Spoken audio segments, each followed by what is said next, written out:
Olá, pessoal! Hoje nós vamos abordar um assunto de extrema importância para a fisiologia humana. São os mecanismos físicos e fisiológicos para a regulação da temperatura corporal. O ser humano é cotado, dentro dos estudos fisiológicos, por ser um indivíduo homeotérmico, isto é, ele possui a capacidade de manter a temperatura corporal por um período pré-determinado. Apesar de o ambiente expressar suas variações térmicas, nós humanos temos as capacidades de adaptação, fenômeno esse denominado por homeostasia térmica. É importante termos em mente que a temperatura de equilíbrio do nosso corpo é de 37 graus Celsius, podendo atingir seus limites normais de aproximadamente 36 a 37,2 graus Celsius. Como vemos no gráfico, a variação térmica circadiana é um fenômeno natural. A temperatura corporal é menor pela manhã, aumenta ao longo do dia e é máxima pelo início da noite. Essa caracterização de equilíbrio térmico é conseguido através do balanço entre a perda e a produção de calor. Para darmos sequência ao conteúdo, é de extrema importância a fixação de alguns conceitos, como o conceito da termogênese.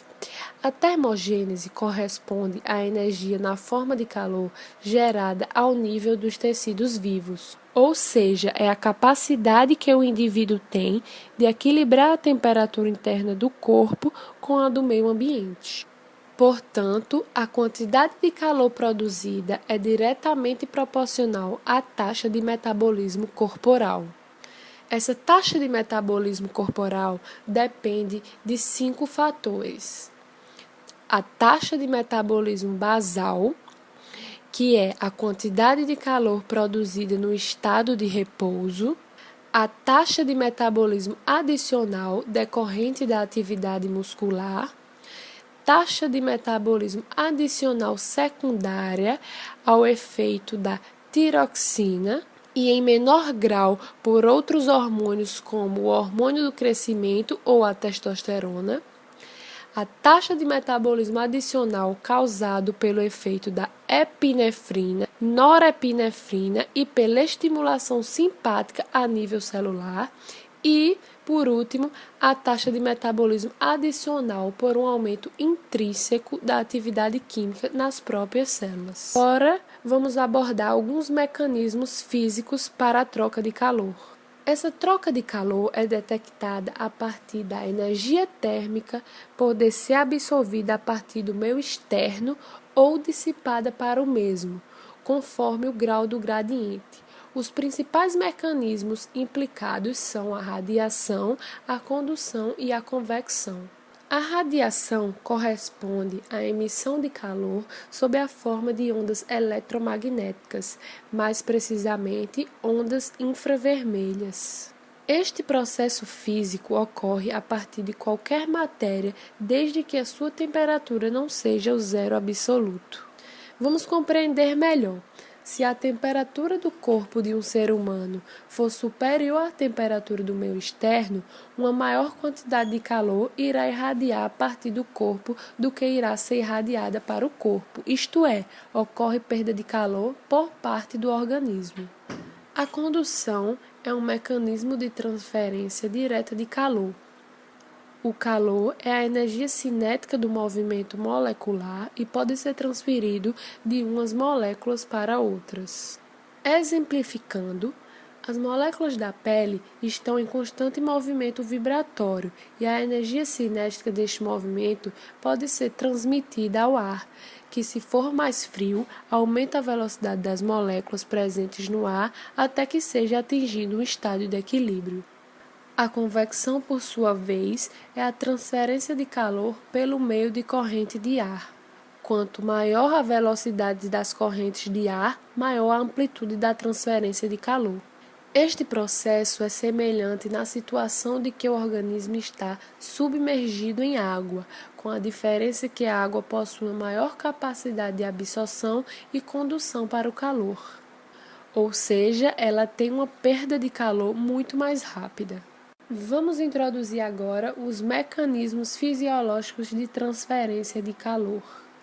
A transmissão de calor corporal para a pele é caracterizada pela irrigação cutânea, que é composta por um sistema complexo de ramificações vasculares, do qual fazem parte plexos venosos, arteríolas e anastomoses arteriovenosas, essencialmente presentes ao nível de áreas expostas como os pés, as mãos, o nariz e os pavilhões auriculares.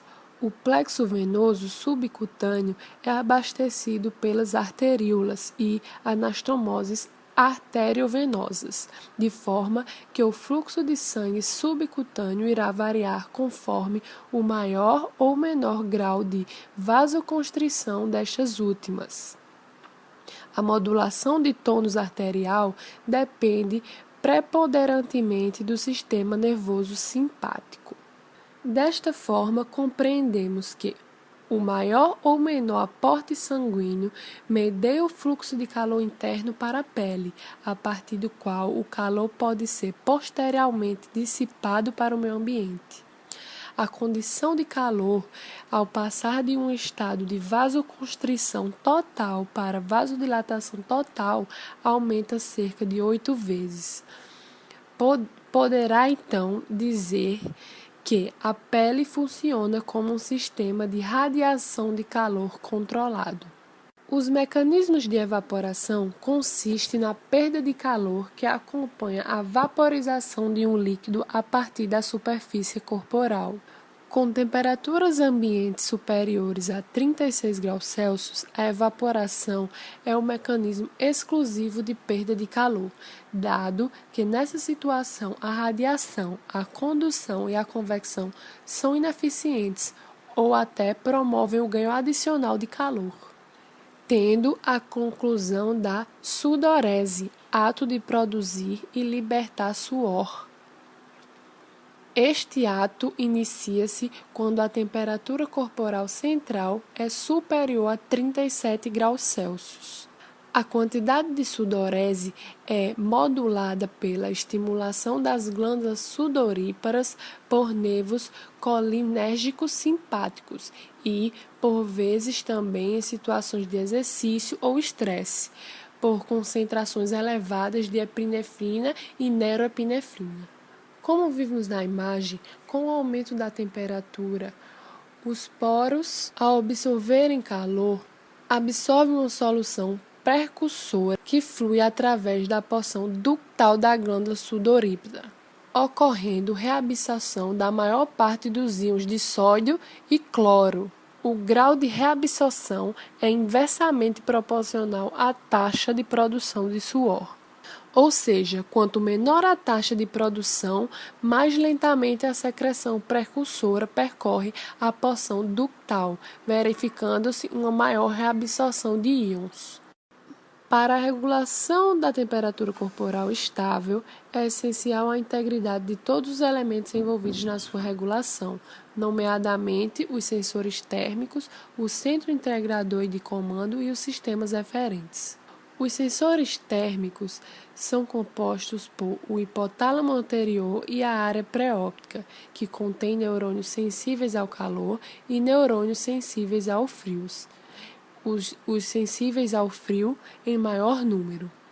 Estes são estimulados por variações da temperatura do sangue que perfunde essa área, rede vascular especializada com a função da barreira hematoencefálica. A estimulação térmica destes neurônios traduz-se por um aumento da frequência dos impulsos emitidos por segundo.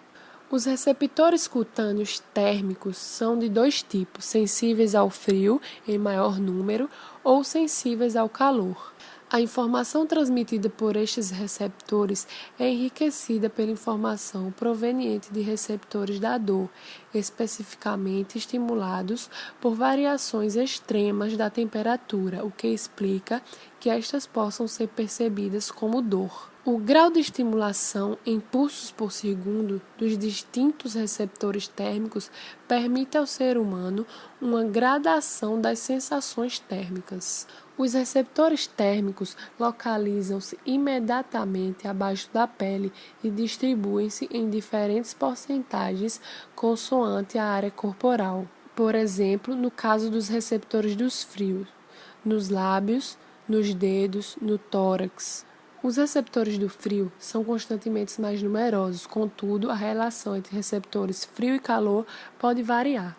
Essa existência de mais receptores de frio se dá o fato de o meio ambiente neutro e a taxa metabólica de o ser humano produzir constantemente mais calor do que necessário para manter a temperatura corporal central a 37 graus Celsius. Receptores existentes em órgãos corporais profundos estão presentes ao nível da medula espinhal, vísceras abdominais e dentro e à volta dos grandes vasos situados no tórax e abdômen, apresentando uma sensibilidade mais acentuada para a diminuição da temperatura corporal central. O centro integrador, por sua vez, são sinais provenientes de todos os tipos de receptores citados anteriormente. São integrados ao nível do hipotálamo centro integrador.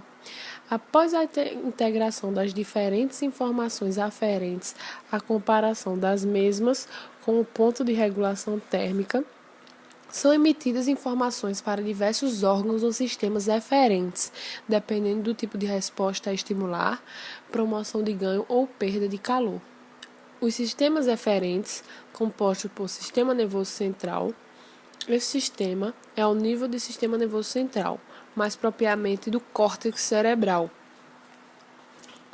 A percepção da variação da temperatura leva a alterações comportamentais, isto é, respostas voluntárias, importantes na prevenção de hipo ou hipertermia. Inclui o deslocamento para áreas mais quentes ou mais frias, remoção ou adição de roupas, diminuição ou aumento da atividade e um aumento ou diminuição das áreas a peles expostas. O sistema nervoso autônomo é responsável pela regulação de múltiplos mecanismos essenciais para a regulação eficiente da temperatura, como o tônus muscular, sudorese e frequência respiratória, metabolismo celular, lipólise da gordura castanha, piloexecção. Já o sistema nervoso somático é o que comanda a contração muscular. Fonte importante de energia térmica, termogênese muscular. Pode ser estimulado pelo córtex cerebral ou pode ser estimulado involuntariamente pelo hipotálamo. Já na hipófise, o hipotálamo tem capacidade de estimular determinadas substâncias que funcionam como hormônios, uma das quais é chamada de hormona neurosecretora libertadora de tirotrofina. A febre também se estende à regulação da temperatura corporal. Ela tem como definição a elevação da temperatura corporal como resultado de uma alteração ao nível de centro termorregulador localizado no hipotálamo, alteração do ponto de regulação térmica. A elevação do ponto de regulação térmica desencadeia uma série de mecanismos destinados a aumentar a temperatura corporal central, tremores, vasoconstrição, aumento do metabolismo celular, por forma a atingir um novo equilíbrio. Daí, desencadeamos 3 processos: hipertermia, que por sua vez é a elevação da temperatura corporal acima do ponto de regulação térmica, mais frequentemente secundária à ineficiência dos mecanismos de dissipação do calor, ou menos frequente por produção excessiva de calor com dissipação compensatória insuficiente. O golpe de calor, causado por uma insuficiência dos mecanismos dissipadores de calor na presença de um ambiente quente, e neste golpe de calor existem 2 subtipos: golpe de calor associado ao exercício físico e o golpe de calor não associado ao exercício físico. O golpe de calor associado ao exercício físico Tipicamente ocorrem em indivíduos jovens que realizam exercício físico ou trabalham a temperatura ambientes ou em umidade em ambientes superiores ao normal. Pode ser favorecido pela desidratação e por medicações que interfiram com o sistema nervoso autônomo. Já o golpe de calor não associado ao exercício físico atinge determinados tipos de indivíduo, como os idosos, acamados, pessoas sob medicação e pessoas presentes em ambientes pouco ventilados ou com ar condicionado. Outro ponto causador da regulação inadequada da temperatura corporal é a pioquilotermia, que se caracteriza pela perda de capacidade homeotérmica, isto é, capacidade de manter a temperatura corporal dentro de um certo intervalo pré-determinado, apesar das variações térmicas do meio ambiente. As pessoas que padecem desta anomalia não sentem qualquer desconforto com alterações térmicas e desconhecem ter qualquer problema. Dependendo da temperatura ambiente, pode apresentar hipotermia ou hipertermia, potencialmente fatais. E, por fim, a hipotermia, que se define pela diminuição da temperatura corporal por valores inferiores a 35 graus Celsius, classificadas em acidental primária ou secundária, caracterizada a ausência ou presença de disfunção do centro termorregulador e hipotalâmico, respectivamente. Na tabela estão presentes alguns fatores predisponentes para o aparecimento da hipotermia. São os fatores relacionados com a pessoa e os fatores que estão ligados do estado de saúde.